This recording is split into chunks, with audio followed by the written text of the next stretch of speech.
Hi మిత్రమా, మొన్న చూపించాను కదా గొర్రెలు. అవైతే అమ్మేశారు అన్నయ్య వాళ్ళు.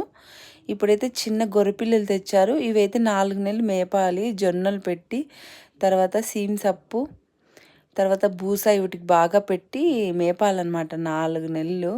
ఇంకేం చేస్తారండి, ఎంత చదువుకున్నా కూడా జాబులు రావు. ఇంకా జాబులు వచ్చినా కూడా ఆ 10,000 15,000 ఏంటికి సాలుకోకుండా జీతాలతో అస్సలు బతకలేరు. సొంతంగా ఏదో ఒకటి బిజినెస్ చేయాలి కాబట్టి ఏదో కడపాత్రంకి ఇలా చేస్తారనమాట రైతులు. ఇంకేం చేయాలా, ఇంకా వానలు లేవు, పంట వేస్తే పంటంతా పోయింది, మొత్తం పంట పోయింది.